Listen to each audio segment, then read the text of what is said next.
as a young person, you are, in a large sense, ignorant to the reality of life. You don't know. It's less natural. If you take a little child right now, let's say that's 2 years old, and he's in the kitchen playing with the match, trying to strike it. Or he's running in the street and the cars are coming. When you snatch that kid and you say, what are you doing? You don't run in the street like that. Get over here. Don't you see you can get hit? You say that. He don't understand what you're saying, but you say it anyway.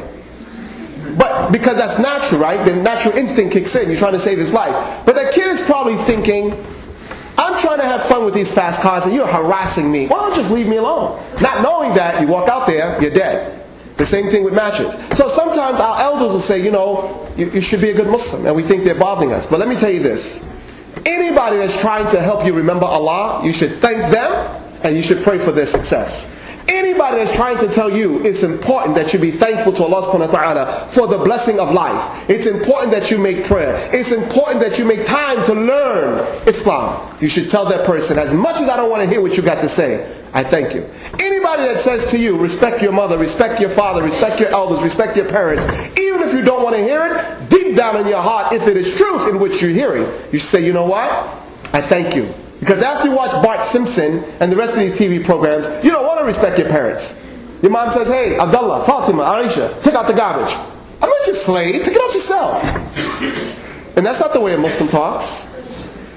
Your mother says, Abdullah, Muhammad, Ahmed, Yallah, let's go, let's make salah. I gotta pray again? Didn't we just pray? Yes. But didn't you just eat breakfast? Now you want lunch? Now you want dinner? Didn't you just breathe 2 seconds ago and you still want oxygen? Didn't you just open your eyes and you still want to see? Didn't the blood just flow through your body and you still want your heart to continue to beat? How about Allah says the same thing to us? You want more food? Did I feed you all these years? How old are you, brother? 17. Allah says, for 17 years, I made sure through your parents that you got everything you need. How much more food do you want to consume? How much more air do you want to take? You with your little selfish 17-year-old self. How dare you ask me? But Allah, He doesn't do that. He gives, because He's Ar-Razaq. And then Allah says in the Quran something so beautiful. And I want to leave you with this. He says, لَإِن شَكَرَتُمْ لَأَزِيدَنَّكُمْ. If you thank me, He said, I will increase the blessing. This is the generation of Islam right here in America. You are the best hope for us as young people. Number one, your heads right now are clear from certain ethnic, cultural dogma back from various parts of the world of Islam. But the challenge you face is the indoctrination of being westernized to the extent that Islam is secondary to the Western culture. It's great danger in doing that. So now you're in a situation where you have to make a choice. But you can't make the choice in ignorance. And the word ignorance is not an insult. I am ignorant about a whole lot of things. I know very little about medicine, about biology. I don't know much about the highest sciences of math. I'm not that good in geography. I'm ignorant of languages. I know barely 2 of them. Well, 3. English, Ebonics, and Arabic. So, you know, Black English. So that's a language in itself. But I'm ignorant about tailoring. I don't know how to sew. I don't know how to produce a website. I don't know how to do a lot of things. And being ignorant is not an insult. When you know you do not know, then you're smart. But when you think you know and you don't know, you're stupid. Now I want you to think. We need you in the Muslim community. You are, for us, the next generation to carry on the good works of your parents, your uncles, your elders in the community. This is the house of Allah subhanahu wa ta'ala, and we need you here. But in order for you to know where you are, you have to be willing to study, even if it means 1 hour a week. That's my challenge to you right now. I would like to talk to the brothers and the sisters in charge in the masjid here, that we will find 1 book on the basic elements of Islam, 1 book on the seerah of Muhammad sallallahu alaihi wasallam, 1 book on the introduction to Islamic law, and 1 book on the basic elements of the Arabic language. 4 books, 1 curriculum. We study them, we test ourselves on them, and we prepare ourselves for the ultimate reality of your future. Meaning, you are the future leaders of Islam. You will have this place one day as the elders of this community, and there will be a time where I'm sitting, you'll be sitting, and there'll be young people in front of you that will have questions and challenges that you will have to deal with also. So, if I wanted you, for example, to be a good Muslim, how would you do that? They say, well, just fear Allah. Well, how do you do that? See, Islam has requirements. And some people say, well, you know, My parents didn't teach me Islam, so don't blame me. Okay, no problem. But if you can surf the internet using Google for all the things you want to know, then if you really want to know Islam, you can look for it.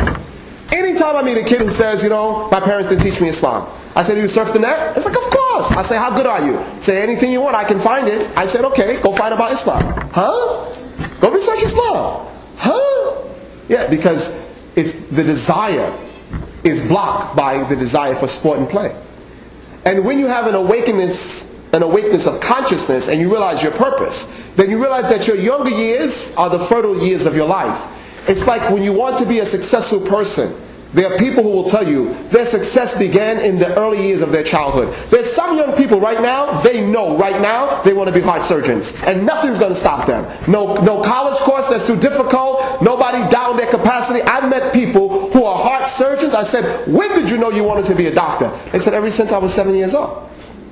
I said, since you were 7? There's some people right now, 40 years old in college, they still don't know what they want to do. You say, what are you studying? Indecisive right now, I'm just doing general studies. At 40, you still don't know. You meet some people at 50. So what are you thinking about doing? I'm unsure. I don't know if I want to sell stockings or if I want to sell phones. What happened? Confusion is born of doubt, and doubt is a reflection of a lack of knowledge. Because when you know, doubt is removed. So Allah says in the Quran, Bismillah ar-Rahman ar-Rahim, فَعْلَمْ أَنَّهُ لَا إِلَهَ إِلَّا أَنَا. No, there's no God but I. Is that the verse? No. He didn't say believe it. In Surah Al-Fatiha we say, Bismillah ar-Rahman ar-Rahim, إِيَّاكَ نَعْبُدُ وَإِيَّاكَ نَسْتَعِينُ. Allah, you we worship. Not we worship you. No. Before we engage in the worship or any form of worshiping and service, we first identify who is the divine being worthy to be worshipped, worthy to be praised, and the source of life and the gift of all gifts. The gift giver. Who is it? Allah. So now, as a young person, you have so much to be grateful for. But games will block your vision. Because games, they keep your mind preoccupied with entertainment. And as long as it's fun, then, hey, people want to do it. Now I want you to think. Do you want to be of the 10% who are at their best? Or you want to be of the 90% who never achieve anything in their lives? You have to make that decision now. In your younger years, you have to say, you know what? I want to be the best. If you talk to successful people, they'll tell you, at the top, it's not crowded. How many billionaires in the world? Not that many. How many millionaires in the world? Not that many. More poor people than anything. More people go to work every day in this city for $7 to $15 an hour compared to the people who understand business and know how money is made. They get up late. I know some business people, they get up at 11 o'clock. I met a brother. I said, brother, why do you get up so late? He makes Fajr, but then he goes back to sleep. He said, brother Abdul Malik, when I first came to America, I had an engineering degree. And I used to watch my brother. He was very wealthy. He would get up, take his time. I'm rushing to work. I'm washing dishes in the restaurant. He said, I said to myself, I want to do like he does. I want to relax. I don't want to be running after money. I want money to chase me. And so he began to study business. And he opened up over 35 gift shops in Orlando, Florida. And I watch how he does business now. And he says to me, when you understand the science of money, you don't have to chase it.